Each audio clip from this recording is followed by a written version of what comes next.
Loudoun County gets back in the news again, whereas it turns out that they actually might have known that there was a possibility something went on in the bathroom, and the emails came out and confirmed that they talked to each other about it. So we'll talk a bit about what's going on there. Plus a total narrative confirming thing about a Muslim judge in the same county. We'll talk a bit about what's going on with that. In other news, Biden is countering Trump, and he's planning a Palestinian consulate over in Israel, so we'll talk just a bit about what happens there. Business groups are begging Biden to delay the vaccine mandates until after the holiday season, which that's going to get interesting if that doesn't go through, definitely. And Alec Baldwin may be looking at charges for homicide. It's going to be all this and more. Let's go, Brandon. Excuse me. I'm Jay Edgar, and this is Contemporary.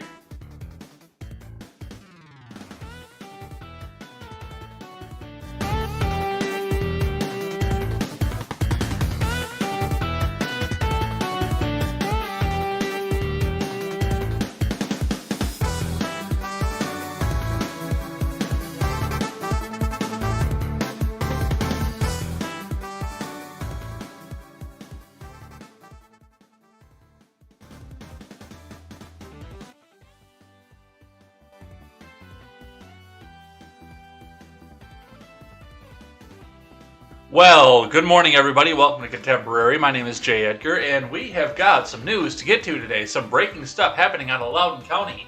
That was kind of an interesting one to see as I started setting up for last night. Don't worry, it is not going to be as long or as a jam-packed episode as yesterday. 44 tabs that we got through yesterday. My goodness. They have a lot of stuff they're trying to foist on us here, but we do still have some news to get to. I think we're just a touch over 20 right now. So we will see what we can do to get through all that and maybe not cut all the way into the daily ignoramus, because I know you guys enjoy my friend Steven. I enjoy my friend Steven as well. So we'll go over there and watch him later on today before I have to run off and go to work here. But we'll talk about the news and what's going on with that first. But before we get started, let's sell the wares. This one right here. And go check out turnsofpagesproductions.com. Thank you very much to the wonderful Bobby Joe for coming in, our web designer, and helping me out with the news last night. That was a lot of fun. I don't know that she knew a lot of what was going on with the news cycle, but she also said, yeah, she doesn't really pay attention to the news because it does get so bad. But we got a lot of really good insights. We got a lot of really good information on going off to freedom cells, too. I'm very happy that she was able to come by and help us out with this. And I'm incredibly happy for the fact that she's helping us put this up together. I know we still got to work up a bit of money so we can make sure that she gets paid, because you got to pay the web lady. If you don't pay the web lady, you don't have a website for very long. So we will make sure that that's happening as well. Let's go and get her out. Let's go and get her some money off of this. And if you do want to go help us out with that, we do carry the GoFundMe. Plus, as I said before, all donations, with the exception of lemons, because the exchange rate is so low, that's for DLive, but all donations will be converted. And I will cover all your fees if you throw any donations at me until we get the website started. That includes what Chaos Soul just did last night. I do have to thank a few people as well. Chaos Soul subscribed again for 3 months now straight. We are at 3 subscribers over on Twitch, so thank you for that. And that money will be transferred up out of my account with all fees included. So going back into the account for the website. So thank you for that. And also, last night we also had a lemon and an ice cream from Spartan 0000 Superior and Quest Fanning respectively. So thank you guys for that. And if you guys do want to come and help out on the GoFundMe, help me launch Turns on Pages Productions. We will get the link. I will get the link. There's only one of me here. This isn't the Red Net Show. Let me get the link down here in the live chat for you guys, so you guys can come and help out with that. And even $1 will help out. Even $1 in there will help out. Help us get this all started here. So if you can find it, $1, a 10, a $5. You don't have to be as generous as our initial donor, but still, our initial donor threw $300 in right away. But you know, even $1 will come in and help us out and get us to where we need to go and help us build this website and help us get the woman paid, because she does good work. I've seen a lot of her other work. I'm actually recommending her out to a few other people that I know in her area too. So yeah, we will go and see how that works and what happens with that. All right, let's look at finance. Looking in at your Dow had an update. Your Dow apparently ended at a record yesterday. I thought the record was a little bit higher than that, but apparently it's not. The record close now is at 35,741.15. That is after the Dow rose 64.13 points, or 0.18% yesterday. So it was a modest rise, but it was just enough to push them over into that record territory. And we'll talk a bit about what's going on there. So the other J. Edgar, and I need to point this out, the other J. Edgar on Twitter, who I respect a great deal, we do look at things differently politically. We're not the same person, definitely. So if you follow at J. Edgar Not, you'll get a little bit more of a left-leaning view, but he's not like a rabid leftist where if he finds out that you voted for somebody that he doesn't like, he'll go and get you removed from your job. He's a cool dude. He's a chill-ass dude.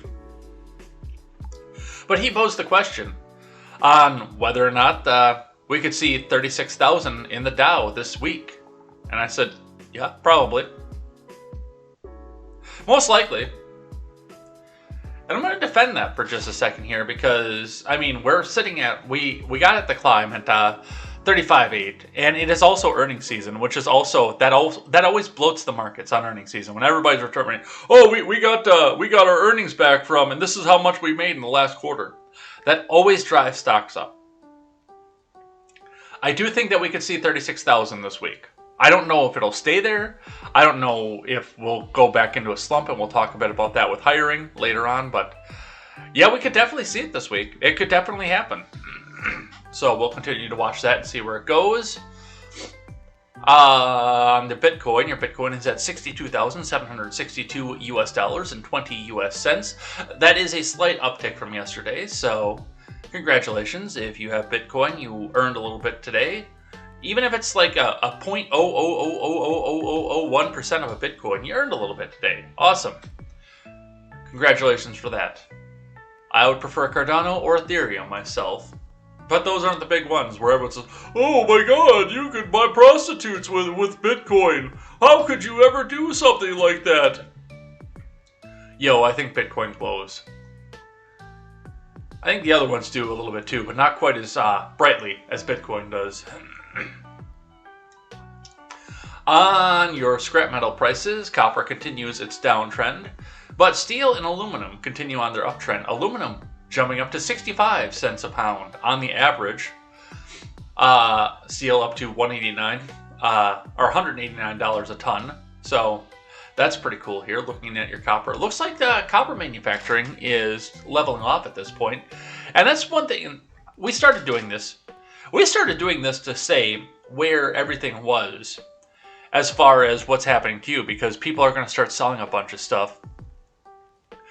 They'll pick up any piece of copper, aluminum, can, or whatever they can get their hands on once they start to get into financial dire straits and they have to go feed their families. I've seen it happen. I've been there. Except I didn't have a lot of metal that I could take at the time. But I've been there. I've been in that position before. But I've also, as we've been watching this, been paying attention and reading with the IBD as well when they talk about the copper futures. Paying attention to what this means on the larger scale. And this is also a reflection of what our manufacturing, both domestically and around the world, are doing. Because it's a lot easier to take the metal from the scrapyard after it's been processed and put back into ingots than to mine it back up out of the ground. So there's a lot of demand for aluminum and iron right now, but not as much for copper. So we're manufacturing more stuff out of iron and aluminum than we are out of copper. So that's something to watch as well and see where we're going with all these things, because if we stop manufacturing, this stuff all becomes worthless. Looking at this, copper tubing is down, bare wire is down, flashing copper is down. Anything with copper in it appears to be down right now, including brass and brass shells. BX steel, light iron, number one steel. Looks like steel is up across the board. Aluminum, siding, aluminum and copper fin radiators, which have copper in them, are down. Regular aluminum radiators are down. But cans, sheet aluminum, and rims are all up. So that's what we're seeing coming back up off of that. Let's see what IBD has to say for the morning.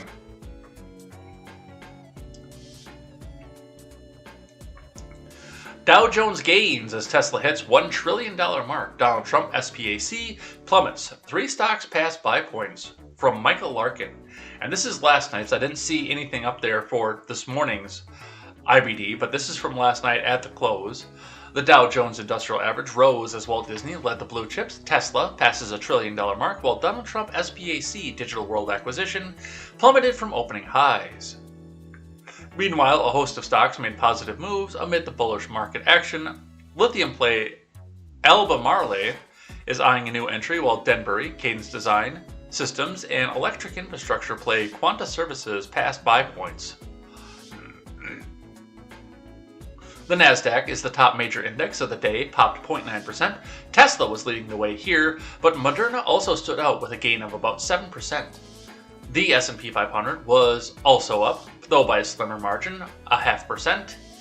Nucor was a top stock here, rising about 7%. The S&P sectors closed mostly positive, with energy and consumer discretionary leading. Financials and utilities were the only laggards. Yeah, we're getting to the point where utilities are going to be on the focus here because it's getting cold. Everywhere except for Florida, it's getting cold.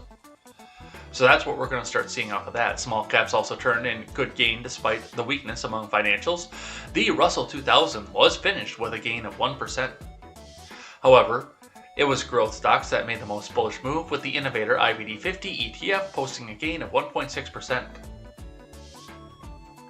So, on the individuals, Dow gains as Disney stock leads. The Dow Jones Industrial Average lagged all the other major indices, but it was still up 0.2%. Walt Disney stock was the leading component on the Dow Jones today, closing with a gain of 1.5%. However, shares in the media giant remain rooted below the 50-day and 200-day moving averages. Disney was getting a run for its money from Home Depot, which rose 1.4%, and Visa, which ended up with a gain of 1.1%. Tesla stock reaches $1 trillion. Tesla managed to join the $1 trillion market cap club as it jumped almost 13%. It is now extended from a 950 buy point from a deep cup base. MarketSmith analysis shows the EV giant has already provided investors with a slew of early entries during the consolidation. The stock has been going higher after another record quarter for the firm saw it beat earnings views. Tesla stock was given another boost Monday after Morgan Stanley upped its price target from $900 to $1,200, citing higher volume expectations after the company's quarter 3 report. In addition, rental car giant Hertz ordered 100,000 Tesla vehicles for its fleet. Meanwhile, CEO Elon Musk tweeted Sunday that the Tesla FSD Beta 10.3 was seeing some issues, so the company was rolling back to Beta 10.2. He then posted on Twitter early Monday that FSD Beta 10.3.1 was rolling out now. Among related stocks, GM fell about 2% or 0.2%, Ford fell just over 2% fully, and Chinese EV player NIO rose almost 6%. Because we won't have the futures like we do on the normal morning articles here, let's just look at this SPAC, because I know that's going to be a big focus coming up here, and we'll move on. Donald Trump SPAC falls hard. A listed special purpose acquisition company linked to former President Trump fell hard after opening higher. The stock closed about 11%, given up more than 31% on its session high of 121.62. It is even further adrift of its all-time high of 175, which it reached on Friday. Digital World acquisition exploded on the news. It is to be the vehicle that will make the Trump Media and Technology Group public via a merger. It skyrocketed after it emerged that the company is looking to launch a social media site named Truth Social. There will be a subscription-based video and on-demand service to be called TMTG Plus. Trump and Marjorie Taylor Greene Plus. Hooray! Trump has seen his access to key social media networks, such as Twitter, limited severely since the selfie fest. The SPAC stock is still up bigly overall, as it's been trading at around 10 level for much of October. So that's what we see coming off of that. Going on with the Tesla thing, I mean, of course Tesla's going to reach its major market cap. It hurts. The name that everybody knows has come out and put the pressure on all the other car rental companies, Enterprise, etc., to abandon their gas-powered normalcy and go on to electric vehicles. And I do see, like your Enterprise, what's the other big one? There's another big rental company, and I can't think of what the hell it's called. But, I mean, your big national chains for rental companies all switch over to electric. The pressure is there now, and the only one that's reliably got an electric vehicle on the market right now is Tesla. Once GM and Ford start to get theirs on the market, then we're going to start to see, or more regularly on the market. I know that both companies, I believe, have an electric vehicle on the market at this point. But once they get more vehicles on the market and more availability for them, the pressure is going to be off Tesla, and the Tesla price is going to come down. But the fact of the matter is that Hertz just ordered 100,000 Tesla cars. I think that's more Tesla. I don't know if that's more than what's on the road, but yeah, that's a lot of Tesla cars. So yeah, of course that stock is going to jump. In fact, I'm almost regretting not getting in on it as soon as I saw that they were buying those 100,000 cars. I should have gone over to the stockbroker and said, hey, we got to get a little bit of Tesla right now, but I'm also stretching myself out kind of thin, working on making sure we get the website going. So there is that.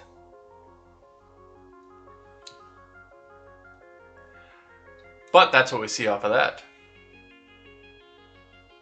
Let's grab one from CNBC. Dow futures up more than 100 points after closing at record with big tech earnings on deck. 100 points on the rise. That's actually quite a significant futures rise.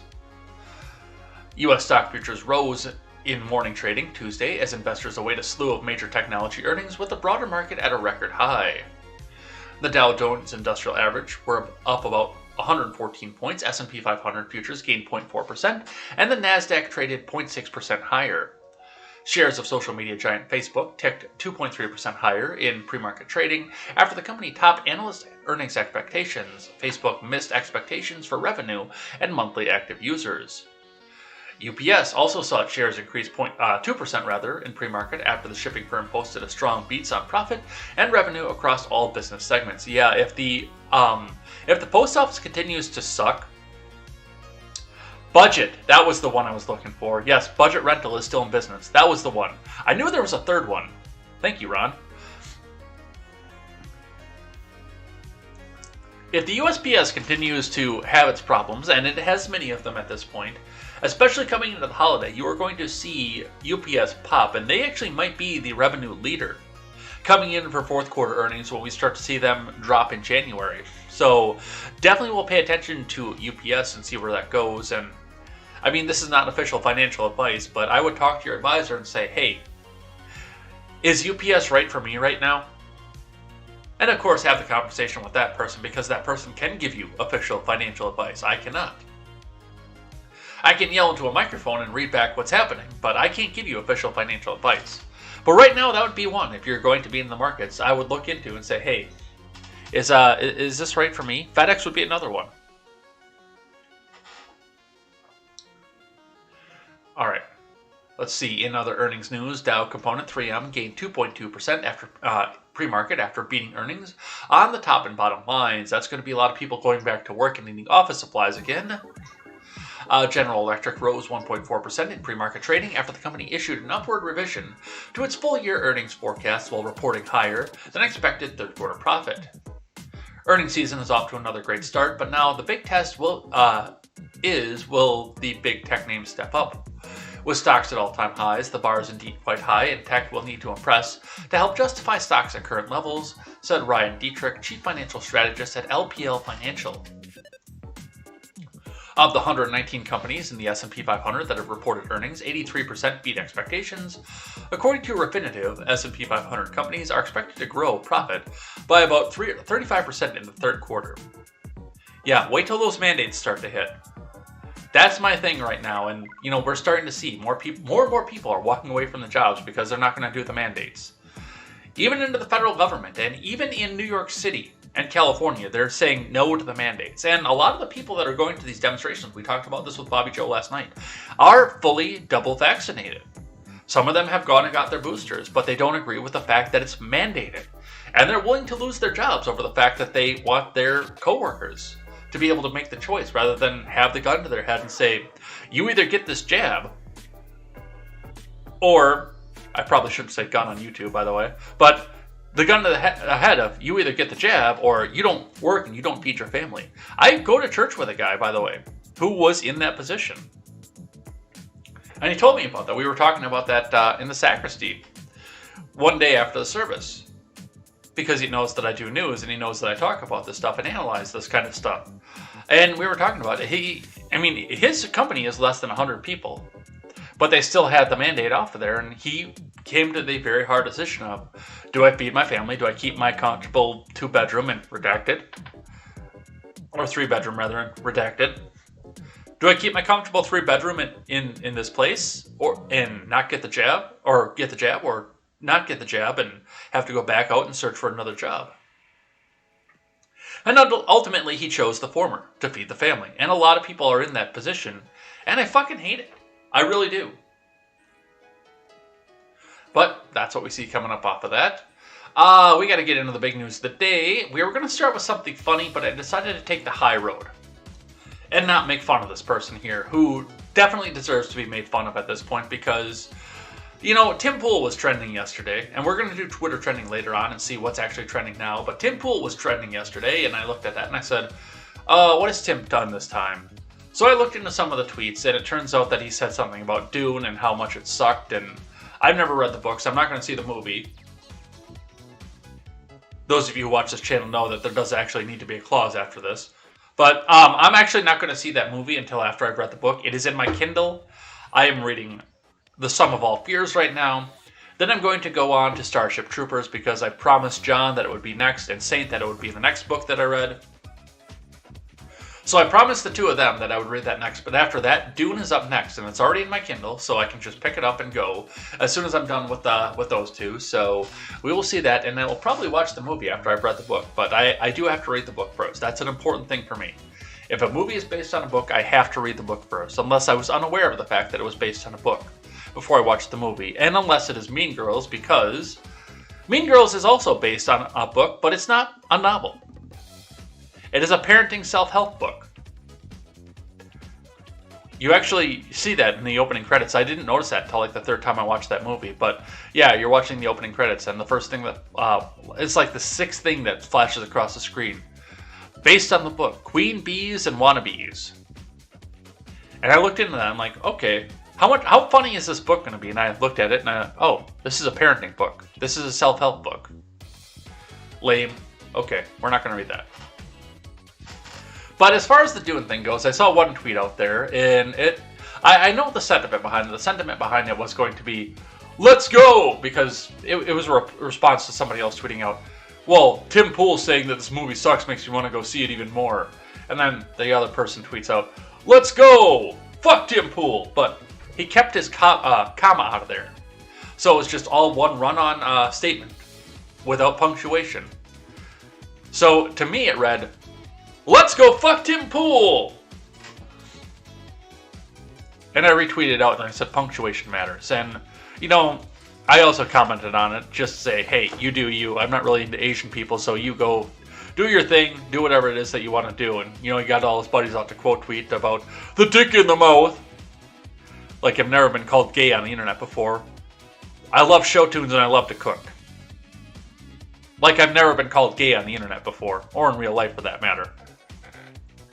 So, and that's the thing with the black patriarchy is, it was all, yeah, we're not going to go into that side either. But, they think that if you call somebody gay, they back down, they cower away. No, don't call me gay. But folks, when you're on the internet, punctuation matters. Punctuation matters a lot. Excuse me. Punctuation is the difference between helping your Uncle Jack, and it's the same with capitalization too, but punctuation is the difference between helping your Uncle Jack off a horse or helping your uncle violently masturbate in equine species. That's the difference. But we're not going to throw the tweet up here. We'll just say my piece off of that. Let's get into this Loudoun County stuff. From the Daily Wire to start off with. Breaking. Facts sufficient to find Loudoun County teen engaged in non-consensual sex. From Emily Zanotti. A Virginia court ruled Monday that there's enough evidence to find that a teen accused of sexually assaulting a fellow student at Loudoun County School bathroom in May engaged in non-consensual sex. And this is the statement here. Breaking by Alicia Brand, an army of parents. Judge Brooks ruled the boy who raped Scott and Jessica Smith's daughter engaged in non-consensual sex. Sentencing will be next month, the lawyer says. We are relieved that justice was served today for Smith's daughter. And here's the press release and the statement. Let's have a look. Monetta, Virginia. Bill Stanley of the Stanley Law Group of Virginia released the following statement on behalf of the Smith family after today's outcome in the criminal case against their daughter's attacker in the Loudoun County Juvenile and Domestic Relations District Court. We are relieved that justice was served today for the Smith's daughter. This is a horrible incident, has deeply affected the Smith family, and they are grateful for today's outcome. No one should have to endure what this family has endured, and now their focus is completely upon their daughter's health and safety as she progresses forward with her life. Excuse me.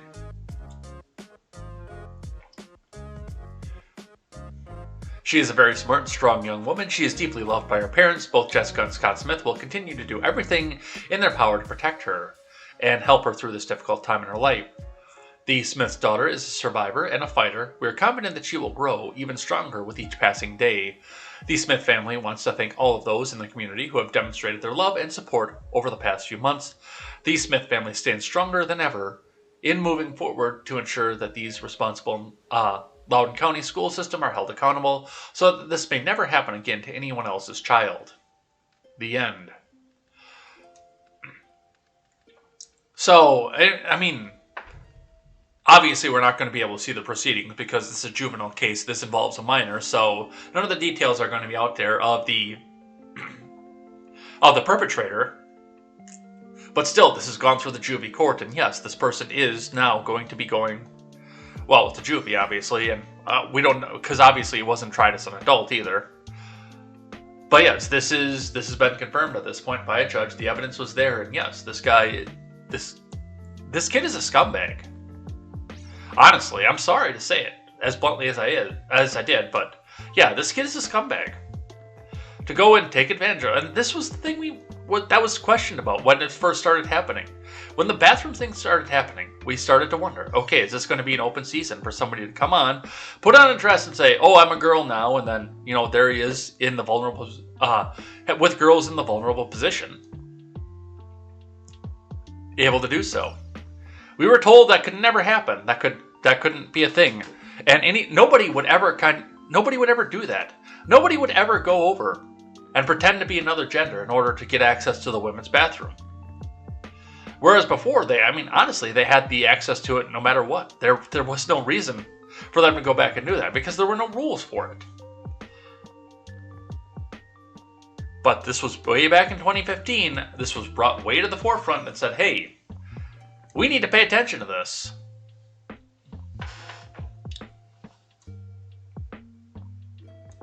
And now we're sitting here with the slippery slope. We've slipped on it, apparently. So yeah, I'm glad this guy's going to face some justice, obviously, at this point. And I don't know how old the kid is either. But there is question as to whether or not he should have been tried as an adult. I don't know if that's going to be appropriate for the situation or not. But we'll see what happens off of that and where that goes. But I want to focus more on the email side of this here. This is from Fox News. Loudoun email reveals superintendent notified school board on day of alleged sexual assault. From Sam Dorman. The superintendent for Loudoun County Public Schools sent an email alerting the school board of an alleged assault on the same day as the one that has captured national headlines. The purpose of this email is to provide you with information regarding an incident that occurred at Stonebridge High School. Superintendent Scott Ziegler said in the email, this afternoon, a female student alleged that a male student sexually assaulted her in the restroom. And here is the image of the email. And this is the big one here because it's stated right off the top that this is confidential. Which is kind of damning for everything because this may indicate that they tried to cover it up. Now, of course, to the courts, because we do have to, you have the right to be judged by a jury of your peers. We're not going to do trial by social media like our friends over on the other side of the aisle do.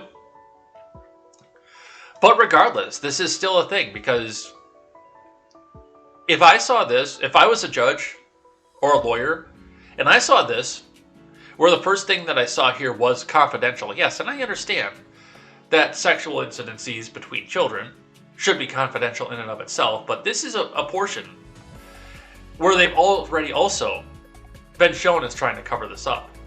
So that's going to raise questions in me too. If they'd come out of the school board and said, or talked about this, and this had been referred over to the police immediately, I wouldn't be as worried about it, but the fact that it's already been shown they tried to cover this up and arrest the father for speaking up about it in a school board meeting, this raises a lot of red flags to me. Once again, jury of your peers, innocent until proven guilty, but this raises a lot of red flags to me. Let's read the whole thing in its entirety instead of just the first sentence. Good afternoon, board members. The purpose of this email is to provide you with the information regarding an incident that occurred at Stonebridge High School. This afternoon, a female student alleged that a male student sexually assaulted her in the restroom. The LCSO is investigating the matter. Secondary to the assault investigation, the female student's parents responded to the school and caused a disruption by using threatening and profane language that was overheard by staff members. Additional law enforcement units responded to the school to assist the parent. The school's counseling team is providing services for students who witnessed the parent's behavior. The alleged victim is being tended to by the LCSO. As LCSO is investigating both incidences, further updates may not be available. Scott A. Ziegler, ED.D. WTOP first reported the May 28th message, which was addressed to school board confidential. LCPS confirmed the email to Fox News Friday, noting it lacked specific details. Board members are regularly informed about the major incidences that happen at our schools, read the school district statement. In this case, the superintendent sent an email message to the board on Friday, May 28, 2021. A copy of that email message is attached. In the message, board members were informed in general fashion that the alleged incident took place and that the Loudoun County Sheriff's Office was conducting an investigation of the incident. As LCPS has stated, the school board was not provided specific details or the names of those involved, as they were advised by Dr. Ziegler that they would not receive updates regarding this matter, as it was being investigated by the Loudoun County Sheriff's Office. The school board has not been provided any specific information regarding this matter from LCPS staff prior to the June 22nd, 2021 meeting, or any point thereafter until the recent news reports were published. On June 22nd, Ziegler said that to his knowledge, we don't have any record of assaults occurring in our courtroom or restrooms, according to the Daily Wire. He later apologized, saying that LCPS failed to provide a safe environment. You think? And this is part of the problem that we see going on with this. And what did we see when this came out? What did Garland do off this? Because this was one of the leading cases that Garland used for justification to try to bring the DOJ and the FBI into the school board meetings. This was one of the leading counties that was on the front page of this because this is adjacent to the Washington, D.C. metro. It's obviously not in the metro, but it's adjacent to the metro. So this was on the forefront. And this is all interconnected at this point. This does go back to the federal government. If this wasn't for the fact that this was part of the justification for having the DOJ come in and prosecute parents who are fighting against CRT, I would say, why are we even covering this? This is a local story, but this is one of the ones that Garland used as justification. And then we find out later that, yes, he is also, his daughter is married to the guy who's distributing all these CRT materials out there. So this cracked open a large amount of the corruption that we see coming up out of our government right now. Once again, innocent until proven guilty, but now that I see the connections, I do question as to whether or not there is innocence there.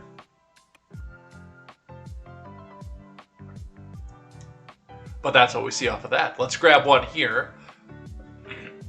Another one of those that's almost too perfect. It's too in line with the narrative.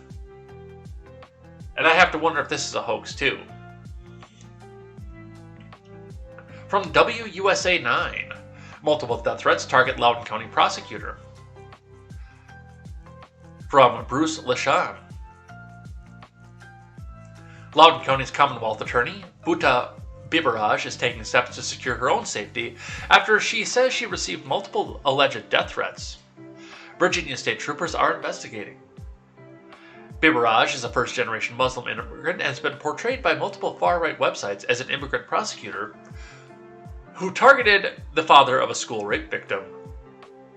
She's also been sharply criticized by Republican candidate for Virginia Governor Glenn Youngkin, who said in a speech Tuesday night, Loudoun County's Commonwealth Attorney targeted the victims' families. I received multiple death threats, directed specifically at me, Bibaraj said. They've been mainly through the telephone. I received one on my personal cell phone, which indicated the following phrase: "We're coming for..." Is that "we're coming for bitch"? We received specific death threat to the office phone, and that was in the game that there was intent to kill me, she said. Bibaraj says the alleged threats have poured over the last 3 weeks, making statements such as, "You don't have to worry about watching your back, we're going to come at you from the front," she said. She believes the callers have both the means and the intent to kill her. In a statement, Corinne Geller of the VSP said Virginia State Police is in receipt of the threats and has forwarded them to our behavioral threat assessment and management team, as is done with any email of an alarming, threatening nature that is received by an elected public official. No arrest charges have been placed at this time. How convenient. It happens to be the Muslim judge has come out and suddenly, oh no, well, we found that there have been death threats. And of course, given the situation here, and the fact that, yes, a young girl got raped in a school by a member of the Alphabet Mafia, so-called, there's a possibility that parents are angry about this, but isn't it convenient as well that this happens to go exactly out of the narrative? Oh, there are white supremacists who are targeting a Muslim immigrant that's a lawyer. Oh my God. It's a possibility. And I don't know anything about Loudoun County, Virginia, but it's a possibility. It seems pretty left-wing in Loudoun County. So I think it's a scant possibility, but it is a possibility this is legitimate. But man, oh man, is this convenient for the narrative that they're trying to push, that it's the white supremacists that are trying to take over the school boards. What do we do? So I have a lot of questions about this, and I don't know what this. Oh, shut the fuck up. Colin Powell, and he said, "Yes, I am." And I said, "Well, let's get to changing this tire." That's how the. Shut the fuck up. The worst part is this one's going to kick on us in just a bit too. So that's what we see coming off of that. From the New York Post, actually, we're going to watch this video. No, that's a dog video, so we're not going to do that one. I do have to step away for a half a second here because, yeah, the allergies are kicking my ass again. It got a little bit warm again, it got a little bit sunny, and the allergies are kicking my ass. So I will be back in just a second.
Sorry, I always try to wait until I've got a video or something going off of there, but I was just about to the point where I was going to be blowing bubbles, so nobody wants to see that on camera.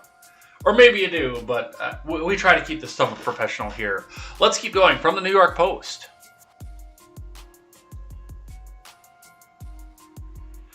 De Blasio's bid to rid NYC of Trump name could cost taxpayers over $30 million. From Lois Weiss. New York City's attempts to divorce itself from former President Trump have turned into a comedy of errors, one that could end up sticking taxpayers with a not-so-funny $30 million bill. After the January 6th selfie fest, Mayor de Blasio vowed to rid the city of Trump, aiming to become a hero to progressives on January 13th. The mayor said he would yank the Trump organization's longtime concession contract to operate the historic Central Park Carousel, Woolman and Lasker skating rinks in the park, and the Trump Ferry Point golf course in the Bronx. This disgrace has committed an unlawful act.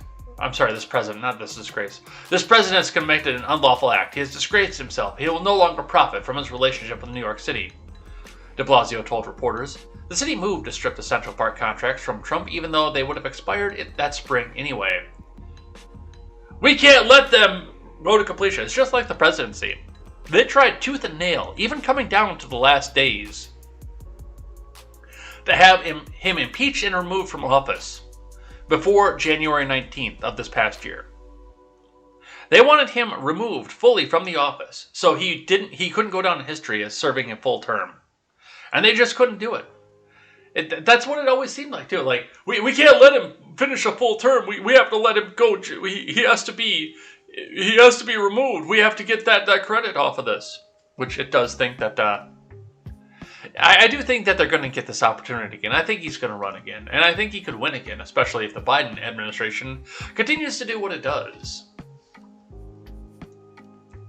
The campaign went south right from the start. The effort to boot Trump would have shuttered the 2 skating rinks 6 weeks early, creating an outcry from skaters about the premature end of the season. City Hall reversed course and allowed the contract to run out instead. The city picked new rink operators, a joint venture among Newark, New Jersey-based Harris Blitzer Sports and Entertainment, which owns the New Jersey Devils NHL team, and developers related companies, and Equinox in July. They promptly raised the rates. A family of 4 now pays $109 to enter, rent skates, and secure a locker rather than $95 under Trump. Jesus Christ. It cost me $13. Meanwhile, with no one to run the carousel, the ride remained at a standstill for all of summer 2021, with the city only tapping Central Amusement International, the company that operates Coney Island's Luna Park, to run it for 5 years. In late July, the attraction finally reopened on October 16th. Looming much larger than skating fees or lost merry-go-rounds is the state court battle over the debacle created by trying to evict Trump from the Bronx golf course. The Trump Organization claims in its lawsuit that opposing the termination, that's entitled to more than $30 million in reimbursements if ejected, and de Blasio is so focused on anti-Trump vengeance that the city might pay it. Despite the comptroller, Scott Stringer, crying foul and requesting a pause in the rush process. So is this a public golf course? Is that what that is? Because I don't know anything about New York City, obviously.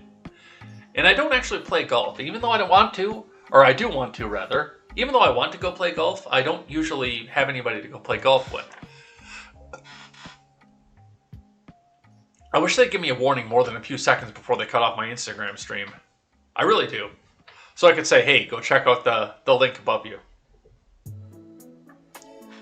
Alright, but that's what we see coming off of that. I'm just learning of this, and I have to look at and find out exactly what this is about. Eric Adams, the mayoral frontrunner, told the Post regarding the city possibly being on the hook for tens of millions of dollars.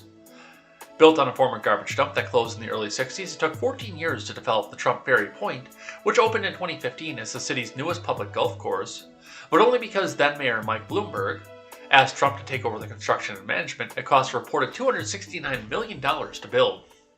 Trump added a 20,000-foot clubhouse in 2018 that he claims cost $10 million. Yeah, and that's the part of this, too.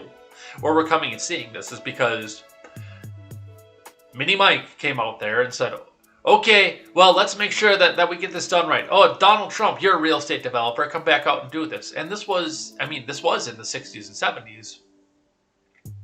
Where they had no idea that he was going to be the evil insurrectionist that he is. Says she is worried about her own life. She has reached out to the Justice Department. Shut up, you. But yeah, the Trump Organization is going to be out a lot of money for contracts that they've held with the city for dozens of years at this point.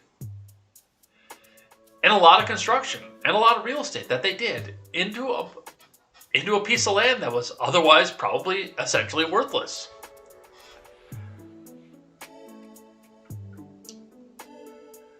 But that's what they have coming back up off of that. So, yeah. Those of you who watch this, both live and on the replay from New York City, enjoy your $30 million. Let's keep going. And this is an op-ed, obviously, from the Daily Wire, but yeah, we have more of this out here of, well, let's just erase everything that Trump ever did. Let's go reverse everything that Trump ever did because he was evil and orange and evil. Biden counters Trump. Plans U.S. consulate for Palestinians in Jerusalem. Report from Hank Berrien. President Biden is reportedly planning to unilaterally impose the opening of a U.S. consulate for Palestinians in Jerusalem, despite the Israeli government's opposition, with some members of Israel's foreign ministry calling the move an introduction to the division of Jerusalem. Former Foreign Ministry Director General Dr. Dor Gold asked by Israel Hayom in their comprehensive report if the opening of an American consulate for Palestinians in Jerusalem was a move that annuls American recognition of Jerusalem as Israel's capital. Pointed out It could lead there or it could pave the way. One has to remember that there is the Vienna Convention of 1963, which both Israel and the U.S. are signatories to, and according to which the agreement of the host state is required to open a consulate. To do so unilaterally without Israel's agreement would be breaking the rules. The building housed the U.S. consulate in Jerusalem until about 2 years ago, when it was closed by President Trump. It functioned for many years as the American representative office to East Jerusalem and to the territories of the Palestinian Authority and Gaza, and was subject to auspices of the U.S. State Department and not the embassy in Tel Aviv, Israel Hayom noted. So, this is absolutely one of those things where they're just looking at this and, what did Trump get the most praise for? By both people on the, I would say, moderate neoliberal left and the neoconservative right.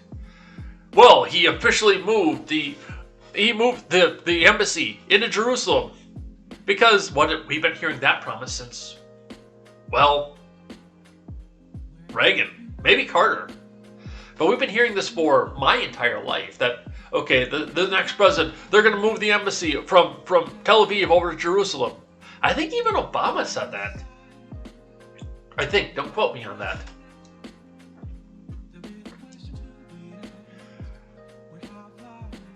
And this is just another, we have to do everything we can to go back and try to erase this legacy.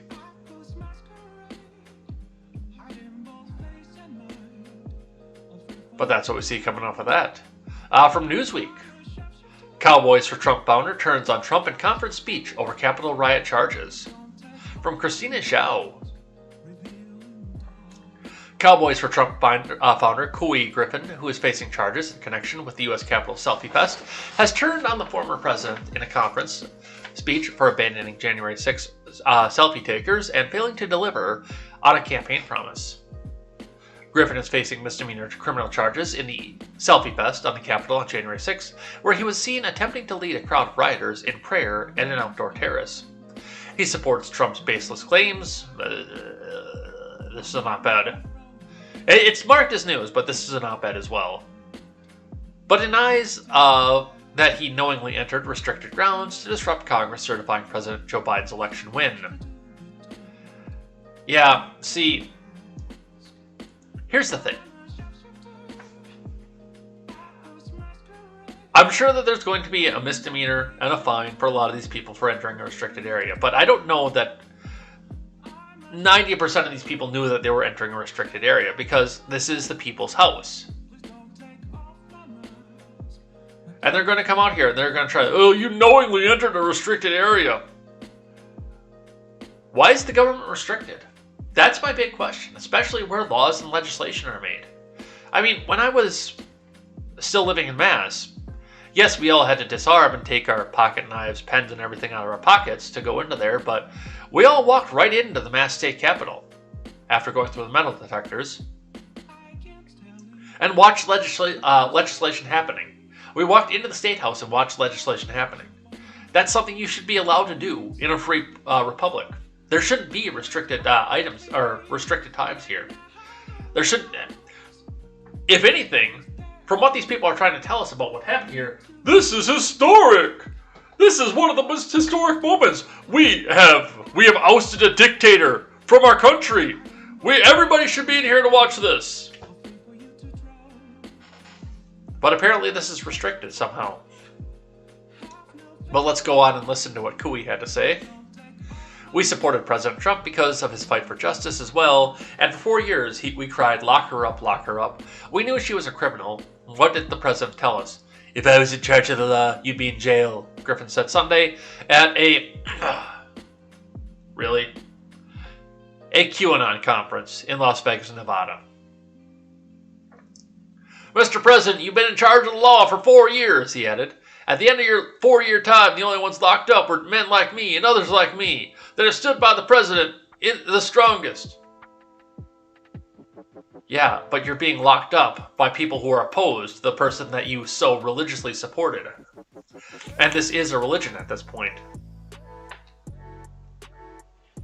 In 2019, Griffin led a group of rodeo associates to form Cowboys for Trump, who held parades to show support for the Trump admin. Religion. Last month, Griffin defeated efforts to recall him as county commissioner in southern New Mexico. Under state rules, a recall petition needs the amount of signature that's equal to 33.3% of the participation in last election, and the petition fell short of the required signatures for a special election to be held. A mob of Trump supporters, emboldened by baseless allegations of...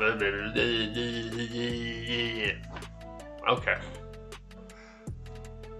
Trump released a video on January 7th explicitly condemning the rioters. Like all Americans, I'm outraged by the violence, lawlessness, and mayhem, he said, adding that the mob had defiled the seat of American democracy. No, the lawmakers had defiled the seat of American democracy.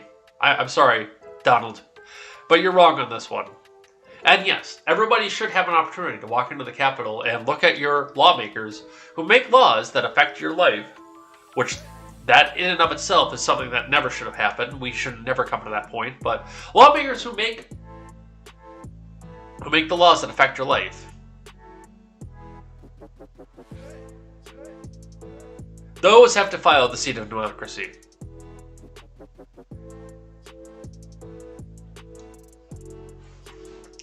But I feel like there was a gun to his head to come out and say this too. Yes, I have to condemn this, otherwise they'll stop investigating my claims of fraud. And, there's fraud, okay? Even though there was no fraud, and this was the most safest and fairest election. 80 million votes, more than Barack Obama, yada yada, honk honk, you know the drill.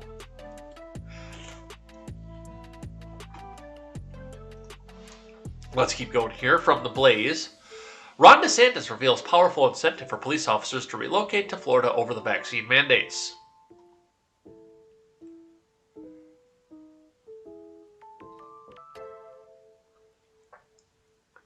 Hang on, I just want to scroll down here and see.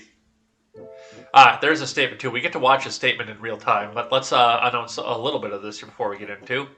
Ron DeSantis plans to offer law enforcement officers a strong incentive to relocate to the Sunshine State if they face being terminated for not complying with the jab.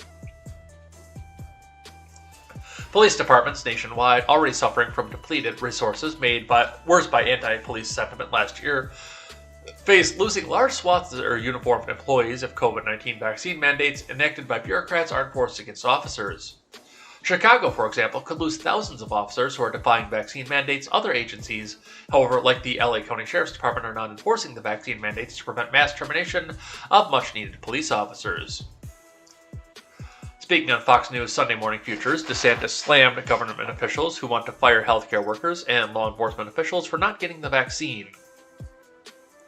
Let's have a listen.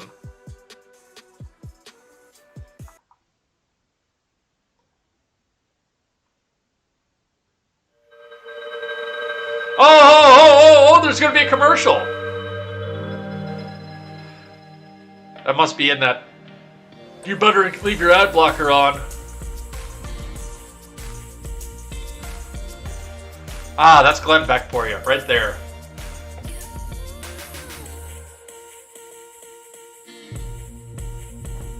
At least he only gets the $1 for one play.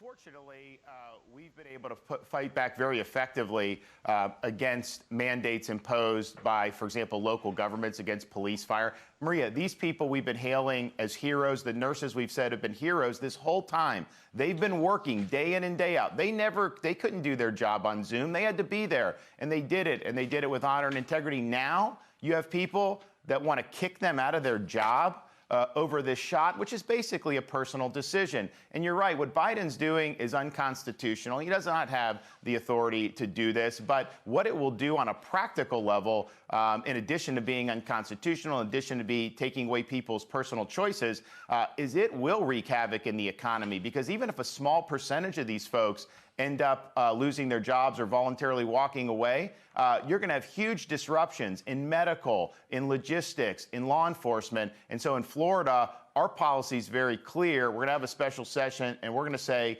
nobody should lose their job based off these injections. It's a choice you can make, but we want to make sure we're protecting your jobs and your livelihoods.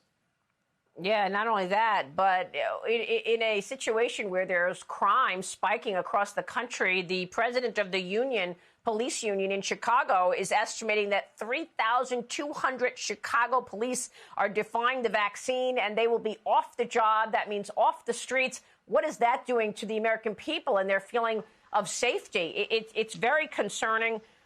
Your thoughts on where this is going? I mean, is he just trying to insist that this is a law so that companies follow before it could actually be, abdicated and confirmed to be unconstitutional?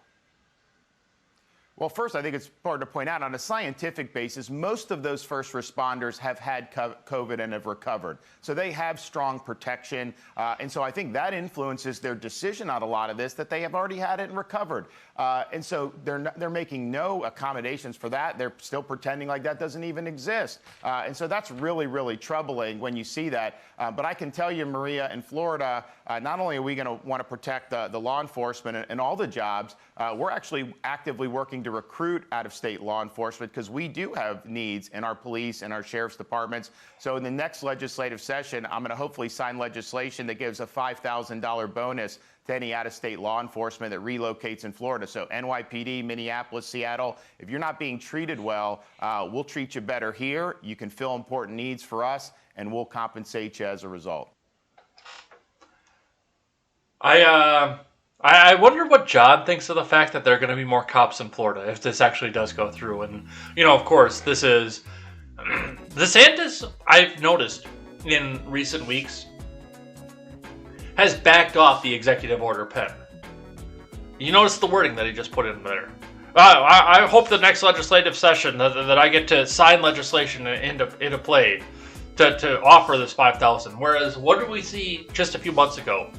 Well, I'm going to do this. I'm going to pay you $5,000. And then, the phone comes out and says, I'm making an EO. And the pen comes out and it's an executive order. So I like the fact that he's backing off of this. I think somebody came out and got into his ear. Maybe it's because of what I kept saying, but I think somebody came out and got in his ear and said, hey, you got to back off the EOs, dude. You have a legislature for a reason. You got to back off the EOs, brother.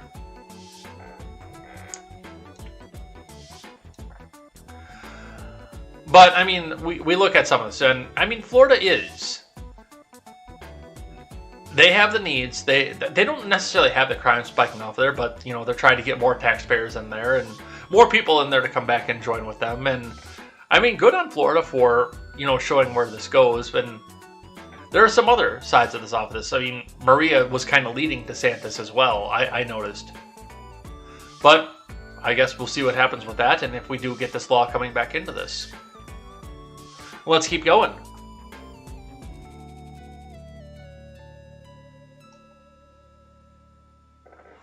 From ABC7 Eyewitness News, New York City workers march across Brooklyn Bridge in protest of COVID vaccine mandate. New York City municipal employees marched across the Brooklyn Bridge against the COVID-19 vaccine mandate. We're probably going to have a look at the original video up off the top here just to see if they do show some of the marches there, but let's read a little bit here. The protest was set to end in front of City Hall on the Manhattan side of the bridge and was billed as an anti-mandate protest on behalf of the nearly 50,000 New York City employees who have yet to be vaccinated. Thousands of demonstrators poured over the Brooklyn Bridge, from police officers to firefighters to sanitation workers, paramedics, and public school teachers. Some were vaccinated, some were not. All of them were opposed to mandated vaccinations for municipal workers in New York City. Protesters say they're determined to defy the city's vaccination mandate, requiring that anyone who receives a paycheck from the city show proof of vaccination by 5 p.m. Friday or be placed on unpaid leave. It applies to nearly 50,000 workers. Orrin Barzilay is one of them. The president of the city's EMS union says half his workforce is unvaccinated.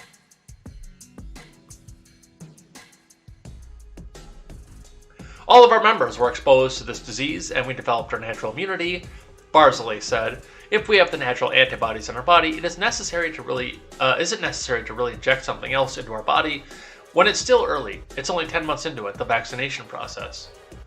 Some, like Barzilay, insist the vaccination is unnecessary despite what most experts claim. Others simply don't trust it. We also had a vaccine we all got as little kids called the polio vaccine, and you know what? I never got polio, DSNY worker Joseph Reichling said, but I know people who have been vaccinated and got coronavirus. Mayoral candidate Curtis Lewa was at the protest and says he is opposed to the mandates. Let's look and see if we've got a little bit of a video from this. And that's right, Sandra. The plan is for the march to end here on the Manhattan side of the Brooklyn Bridge, just outside City Hall. It is billed as an anti-mandate protest on behalf of nearly 50,000 New York City employees who have yet to be vaccinated. Now, the staging area for the march, Sandra, is Metro Tech on the Brooklyn side, of course, of the Brooklyn Bridge. The protest plan calls for a march across the bridge, as you said. It all began around 11:30 this morning over there. Large numbers of employees have been vaccinated in the city of New York, but many have not. Tens of thousands. Among the demonstrators today are New York City firefighters and EMS workers, but there are others from across the municipal workforce, and then others from elsewhere who are anti-vaccination protesters. Now, we saw many of them outside the Barclays Center yesterday, where tensions boiled over. The focal point was Brooklyn Nets player Kyrie Irving and his decision not to be vaccinated, and the NBA's decision not to let him play. Now, things got out of hand at one point as demonstrators tried unsuccessfully to get into the arena. According to the mayor, anybody who gets a paycheck from the city of New York must be vaccinated by Friday, 5 p.m. And today, the mayor defended the mandate and insisted it's working. You have till Friday at 5 o'clock. If you choose not to get vaccinated, you go on leave without pay. We move forward from there. But I also will remind you the very powerful example of Department of Education. That, it was a couple of weeks ago we had that deadline. And then since then, 3,500 DOE employees have gone and gotten vaccinated. Well, the mayor. So those are the demonstrations we see, and of course we got to hear Wilhelm himself talk about his defense of the mandates here, because he's got to defend them because, well, he's Bill de Blasio. And given the size of the crowd that we saw over there, and of course there was no way just from the panned angles, and I'm sure they did that on purpose, to tell how many people were actually standing out there, but I would be willing to bet that a large amount of people who were in that crowd were themselves fully vaccinated, because, some people looked at this and said, okay, well, I got to feed my family, but they still support getting rid of the mandate. They still support eliminating the mandate because they don't think their friends or the family members should have to be forced at gunpoint by the government to do so. So good on them for pushing back, absolutely. From News for Jacksonville, moving on, talking about a little bit of shipping news. Jacksport could handle 50% of increase in volume if ships off California coast decide to head east, officials say. And then all we have to worry about is the Panama Canal. A push is underway to attract major shipping contracts from Jacksonville, or to Jacksonville rather, from other parts of the country. Major ports from California to Savannah are backed up due to supply chain. Last week, Florida Governor Ron DeSantis made this pitch particularly aimed at California to attract all those backed up shipping liners to Jacksonville. There's no backup for ships in Jacksonville. The city may cash in. The Jacksonville Port Authority has been in the process of expanding, from deepening the harbor to opening more spots for shipping liners. Robert Peake, Director and General Manager of Business Development for Jacksport, said that right now the port could handle a 50% increase in the volume of if many of the ships off the California coast decide to head east. Sometimes they're backed up at least 30 ships deep. News for Jacks asked what benefits this could have locally. It's a job factor, and that every ship that docks in Jacksonville means more jobs from Jacksonville residents, longshoremen who actually load and unload those ships, Peake said. News for Jacks also asked whether shipping companies would feasibly reroute ships from California down through the Panama Canal to Florida. Peake said that's not an outlandish proposal. Yeah, there might be some logjam getting through the Panama Canal, but it's not an unreasonable proposal. Yeah, we'll still have to wait a few months for everybody to get in because shipping does take a little while that way, but I mean, it's not a completely unreasonable proposal either. Sometimes shippers will ship that cargo into California or the West Coast, then they will pay to have it moved by rail or maybe by truck all the way to Florida or the southeastern United States. It makes a lot of sense to ship that directly to Florida seaports and Jacksonville, Peake said. Peak told News for Jacksonville that Jacksport has snagged a major shipping liner from Savannah, which is having similar problems. This comes on the heels of Jacksport having its biggest year to date, up 10% over 2020. And the dredging project, which would allow bigger ships to come in, is expected to be finished next June. So, just in time for everybody to get around the Panama Canal and get into places that they have to go. Now, of course, there are always other things to watch and worry about when you're getting all the way across, because these ships have been anchored for months and months and months on end, which means they've been running the heat, they've been running the bilge pumps, they've probably been running an alternator to keep electricity going off into there. So they've been running fuel, which means they'll have to refuel and then or go further down the coast on fuel that they don't have in their tanks anymore, because that does cost fuel to get down there. But if you can get by the logjam issues of the Panama Canal, this actually might be a reasonable thing. But the only problem that I have with this, of course, goes back to the logistics of once it's back up off the port, and there are more truckers who are more friendly to get into Florida than California, of course, because you have to have a vehicle that's made after 2011. You have to have special licenses to get into California. You have to make sure that everything is running in tip-top shape. They will check your emission system to make sure that you have every part of your emission system is functioning because of the smog code. And there are so many restrictions, plus the DOT tends to screw everybody over in California. That's why my friend Saint won't go there. So there may be more truckers available to pull stuff up out of Florida, but you are still working with trying to get the stuff into trucks and out of Florida to the rest of the country. There is still that choke point on the shipping process. And then, of course, the same thing we're seeing in California, where they literally have shipping containers lining the streets because they've run out of places to put them. So this isn't a perfect solution, but it's moving in the right direction. I can definitely say it's moving in the right direction, and we will see what comes out of that.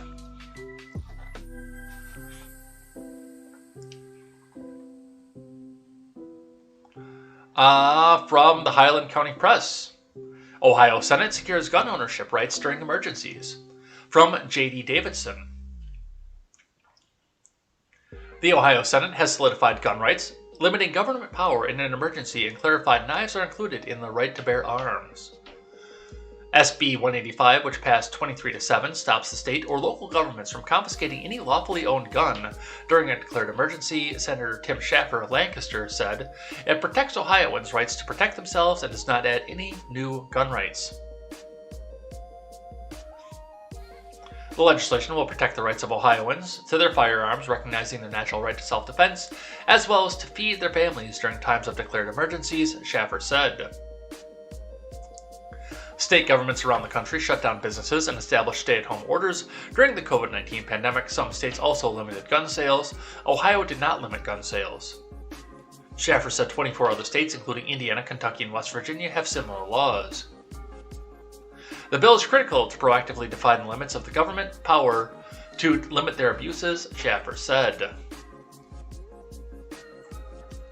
The Ohio Municipality League testified against the bill, saying it removes the home rule, and Senator SEN.SEN Cecil Thomas of Avondale said it removes local government authority.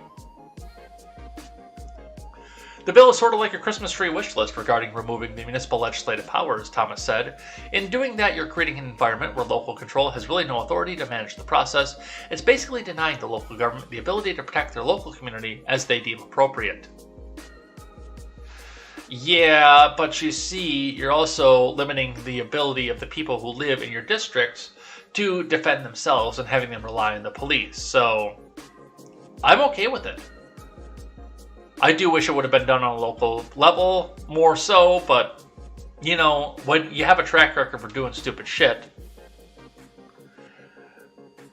we're going to assume that you're going to do stupid shit. And, you know, there might be laws, or decisions, rather, because the Supreme Court doesn't make laws, decisions coming down the Supreme Court that make this all null and void anyway, so we will see what's going on with that.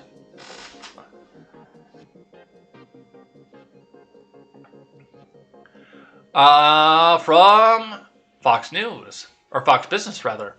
California unemployment claims are 1/3 of the nation's total, while Texas cranks up its job creation. From Andrew Mark Miller. The state of California released a jobs report on Friday showing the highest unemployment rate in the nation. California alone represents 1/3 of the overall unemployed in the nation. From the California Employment Development Department September jobs report showed that the state gained 47,400 jobs since August, but it holds an unemployment rate of 7.5%, which ties Nevada for the highest in the United States. Additionally, unemployment claims rose to 80,700 last week, which amounted to 1/3 of the total claims in the country.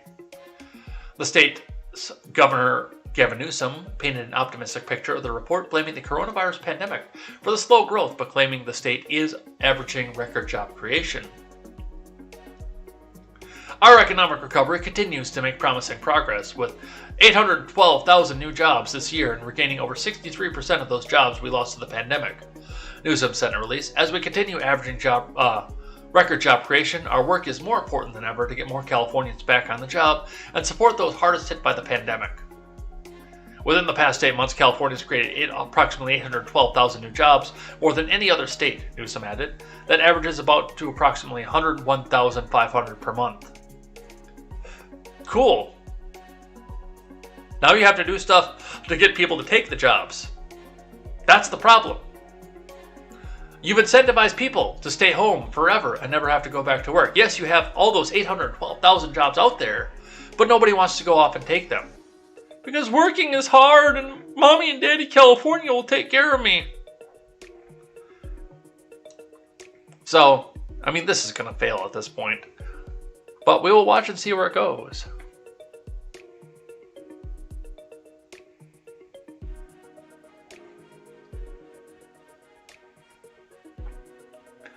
Another one out of New York City, by the way. Climate protesters with a message for Biden arrested after blocking New York City roads. From Gabby Acevedo.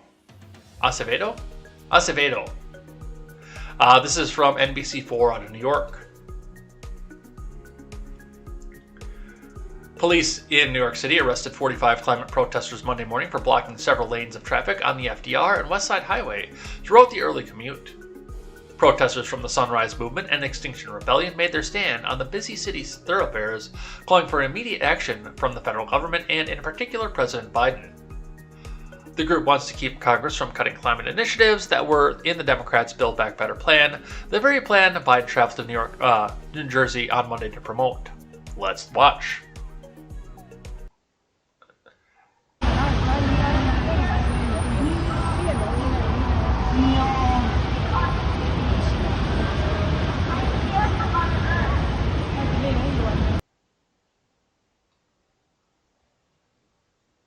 Biden promised to cut emissions in half by 2030, and now the legislation that can make that happen.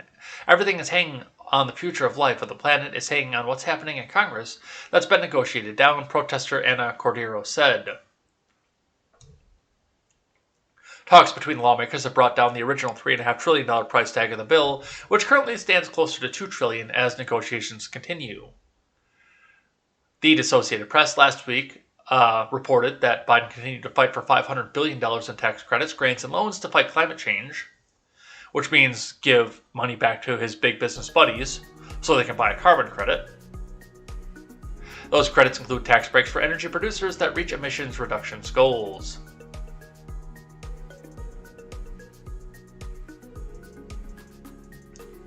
Dude, I've seen how New Yorkers drive, and if you are going to block traffic in New York City, you are taking your life into your own hands.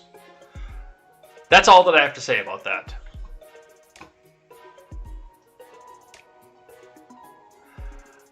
From New York Post. Biden watches kids' infrastructure project topple during trip to New Jersey school.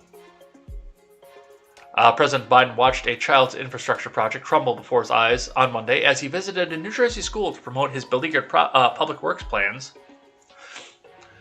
"I'm sorry, my fault, that was my fault, I made you look up," Biden said, leaning over to pick up the pieces of what had been a preschooler's building block tower.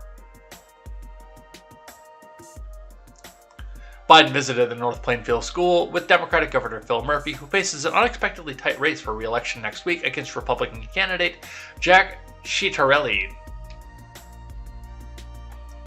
although the trip was billed as a chance to promote his $1.2 trillion bipartisan infrastructure bill and larger social spending plan, it doubled as a de facto campaign swing for Murphy.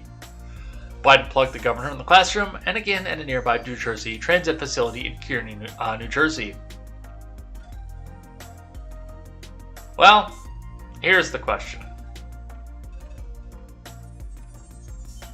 A, why is the mask down? And B, how do you suppose those kids smelled?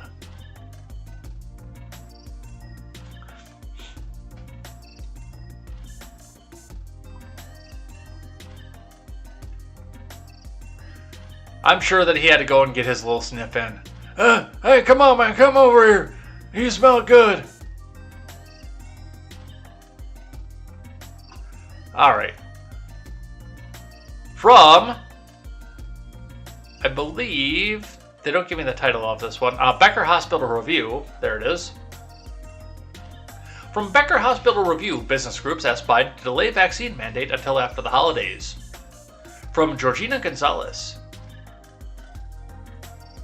Industry lobbyists, business groups, and private individuals all met with the White House officials last week to ask for a pushback on the implementation of a COVID-19 vaccine mandate for private companies. CNBC reported on October 25th. The administration is conducting its final review of the mandate, which will require companies with 100 or more employees to ensure their staff are fully vaccinated or undergo weekly testing. The mandate is estimated to affect about 2/3 of the private sector workforce.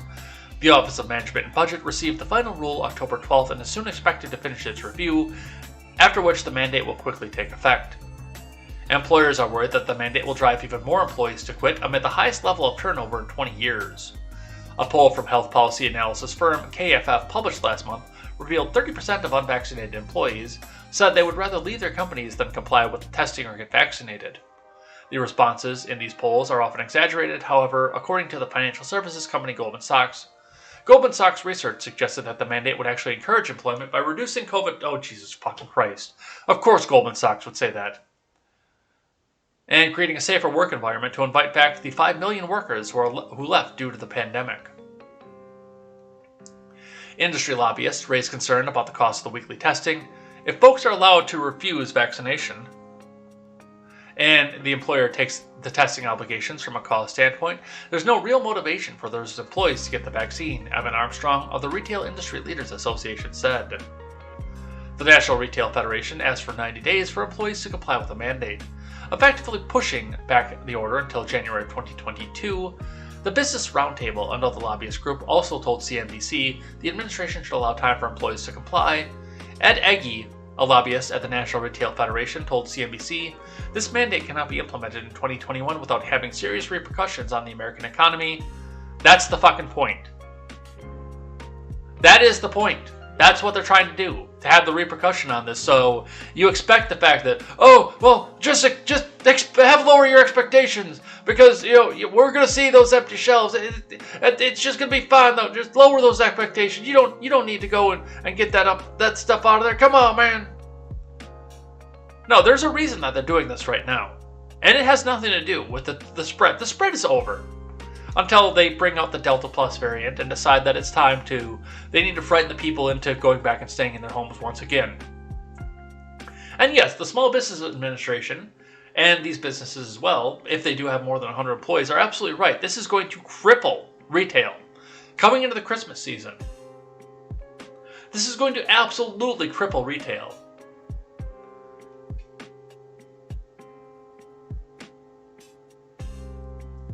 And yes, we can come out here and say that the big businesses are going to be fine and they'll go just fire anybody because they're all just faceless cogs to some of these people. But the smaller franchises, they're not going to be able to do this, especially if there are over 100 employees in the smaller franchises.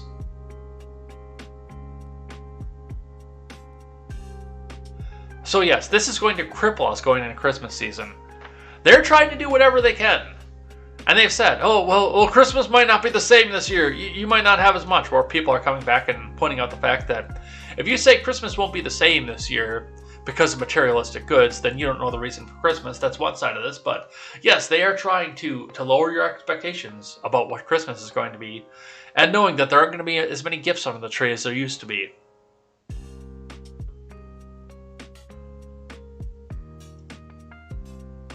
So that's what we see coming off of that.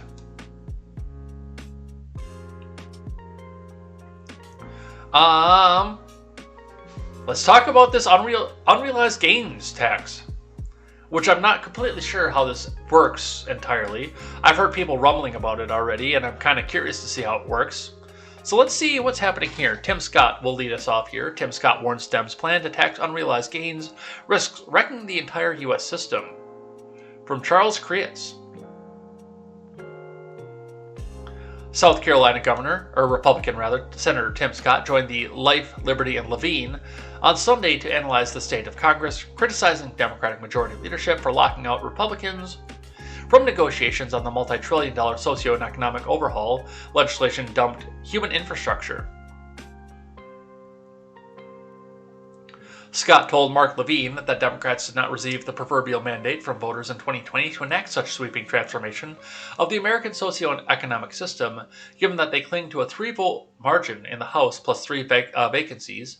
In addition, the U.S. Senate has no outright majority for Vice President Harris's tie-breaking position in the 50-50 split therein.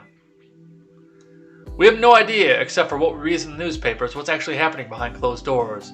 It's like those old days of smoke-filled rooms in the middle of the night, Scott said. The deals are being cut. The American people are left out, and the entire Republican Party, representing half the votes in the Senate, literally relegated to the sidelines with no ability to have actually any input. I was hoping there'd be some video off of that one, but apparently there isn't. There are no committees that are meeting to talk about the greatest transformation in a negative way, of the greatest economic system ever known to man, literally behind closed doors. It's a one-way ticket to socialism. Scott, the first black Republican from the South elected to the Senate since Mississippi's Hiram Revels and Blanche Bruce in the 1870s, said the American system does not need such an overhaul. He pointed to himself as an example of one of its success stories. The system that has allowed the poorest kids in this country to become some of the wealthiest kids, to allow for kids like me who nearly failed out of school to one day become a senator, is because our system works, he said. Sure, we can make it better, but this is not making it better. Scott warned the American people, foremost of the Democrats' opaque plan to tax unrealized gains, appearing to differ from the left's implicit claims that such levies only hurt the wealthy. Part of their strategy right now is not only to increase the tax rates, but to find new ways to generate revenue from the revenue that is not in our account yet, he said. That is something that's not just problematic, it's something that actually discourages the system itself. An unrealized gain is a financial gain in American makes on paper that is yet to be pocketed or realized. Such examples include stock options that remain in one's fund account but have not been liquidated or withdrawn. The IRS taxes capital gains when they're realized, whether they're reinvested in another fund or transferred into an account holder's bank for liquid access. Taxing unrealized gains would be a red flag that would undermine the entire incentive for Americans of all stripes to participate in the market, Scott inferred. Every American who sells a house or sells a business that is a once-in-a-lifetime transaction, to be double taxed on that is wrong, he said. But to take it from 23% to now 43% or 30%, those earn 7-point increases or a 20-point increase, that's a 100% tax increase. We can't afford it, the North Charleston lawmaker said. That's what they're doing? Holy shit. Dude, because that's another, it's going to be another one of those things where they keep saying, oh, this is going to affect the wealthy, it's only going to affect the wealthy. Meanwhile, we're sitting here watching as this is also something that could affect somebody whose house just happens to go up in value between the time they buy it and the time they sell it. Dude!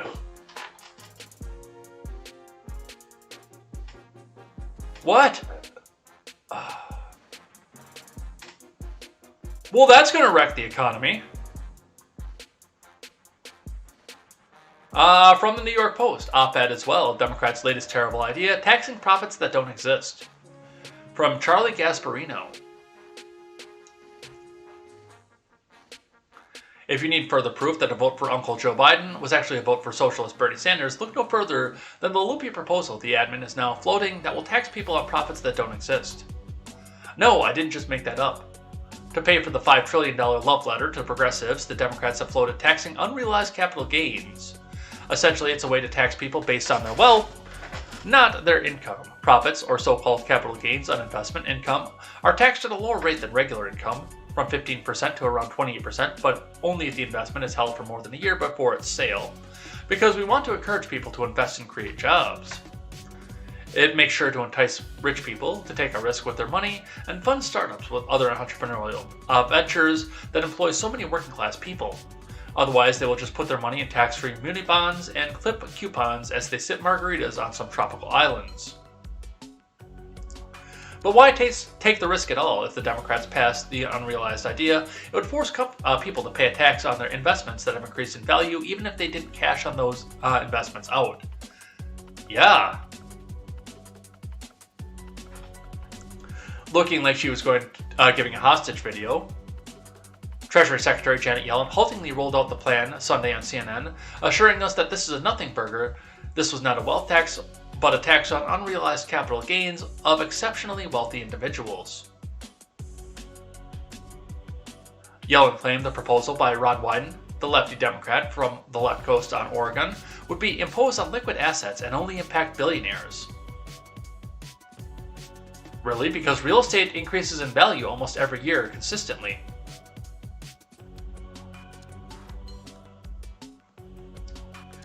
Who is going to determine what constitutes a liquid asset? Maybe the same team of newly acquired, recruited IRS investigators that Uncle Joe wanted us to look into bank accounts that show $600 or more of yearly transactional activity because he believes the entire American workforce is compromised of tax cheats. So, yes, they are going to tax you, probably on your home, if it increases in value.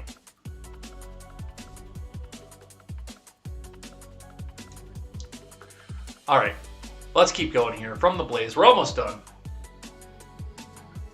Relatives of American hostages, detainees held in foreign countries, press President Biden, bring our fellow Americans home. From Alex Nitzberg. The relatives of 26 American hostages and detainees being held in countries around the globe have signed a letter to President Biden in which they question the admin's dedication to bringing their family members home, according to the Associated Press. The letter, obtained by the outlet, said the admin appeared to be getting bogged down in burdensome processes or policy debates that keep our loved ones from coming home and keeping us uninformed of what you can and cannot do to help us. We need to be shown that the promise of your administration to prioritize the return of family members are not empty. Now is the time for action. We need you to bring our fellow Americans home, the letter declared according to the Associated Press. Yeah, no, the mainstream media forgot about that, so I mean, I'm sure that this letter is going to go completely on deaf ears. And nobody's going to come back out and see this, but I'm sure these people are never going to come home, and I would invite the Biden admin to prove me wrong. From Politico. Iran behind drone attack on U.S. base in Syria, officials say. Yep, we're going back to war. From the Associated Press. U.S. officials say they believe Iran was behind the drone attack last week at the military outpost in southern Syria, where American troops are based. Officials said on Monday the U.S. believes that Iran resourced and encouraged the attack, but that the drones were not launched from Iran. They were Iranian drones, but Iran appears to have facilitated their use, officials said, speaking on condition of anonymity to discuss the details that have not yet been made public. Officials say they believe the attacks involved as many as 5 drones laden with explosive charges, and they both hit U.S. side of Al-Tanf garrison and the side of where Syrian opposition forces stay. There were no reported injuries or deaths as a result of the attack. U.S. and coalition troops are based at Al-Tanf to train Syrian forces on patrols to counter Islamic State militants. The base is also located on a road serving as a vital link for Iranian-backed forces from Tehran all the way to southern Lebanon and Israel. John Kirby declined to provide details when asked about the report during a news conference. He called it a complex, coordinated, and deliberate attack, and that the U.S. has seen similar ones before from Shia militia groups that are backed by Iran. Well, that's interesting.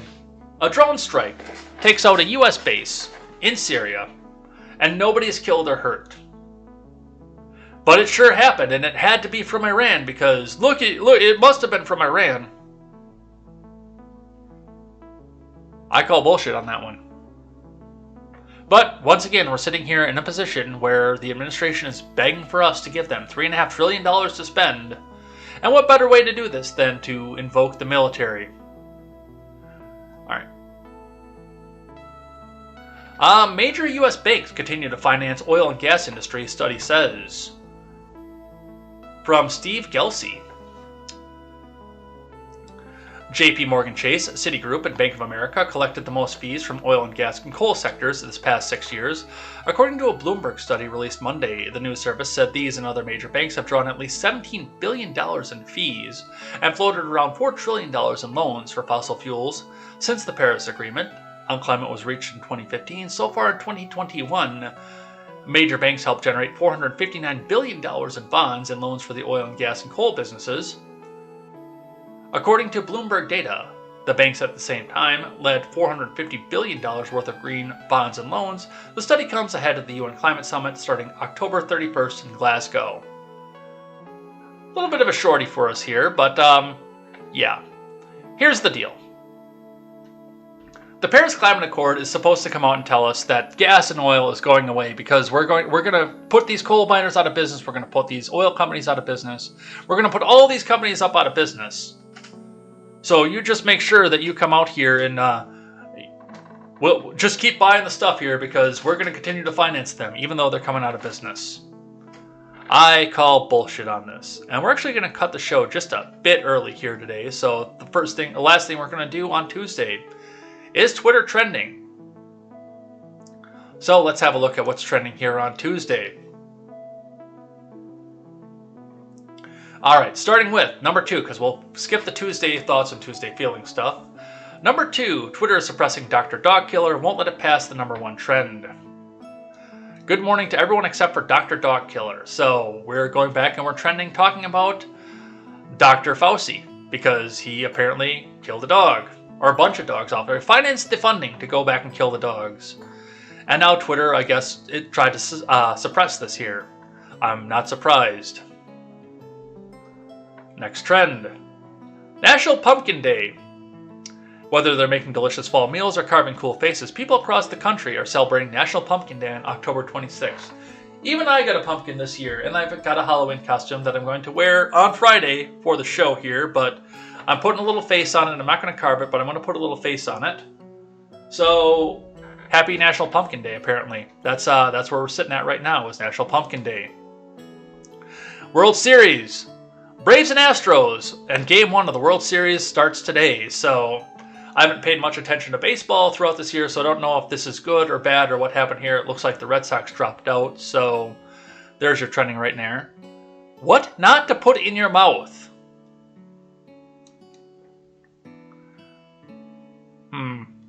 A Hollywood director, maybe? There are many things we can put in our mouth today, but Feel Good Frolics wonder what are things we shouldn't put in our mouth. Harvey Weinstein. Your foot. Bill Clinton. Oh God, this is entertaining. Alright. The next one here. Mo Brooks. That'll be the last one today. Mo Brooks said he had no involvement in planning the January 6th rally, but said, I don't know if my staff did, but if they did, I'd be proud of them for helping to put together a rally lawful under the First Amendment to ellipse the protests. Yeah, Mo Brooks is throwing people under the bus left and right, and that's really all I have to say about that. He thinks he's guilty of something, I think, and he is throwing everybody else under the bus. And that's going to be it for the day, so let's head out of here, let's change up the track, and let's go.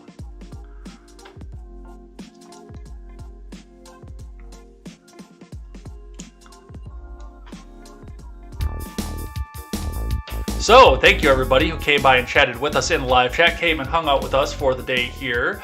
We're going to head out of here for the day, and hope you guys do go back and enjoy my friend Stephen Ignoramus on the Daily Ignoramus after this. And thanks once again to Bobby Joe for coming by and helping us out at the last minute for the Red Ned show last night. That was awesome of you. We're going to have some great guests coming up here, and I don't know if Elaine is going to be coming back here, so pay attention to that. Otherwise, come back and hang out with us for more, and we're going to head out of here for the day. And until then, we will see you tomorrow, and I am Jay Edgar, and this is Contemporary. Take care.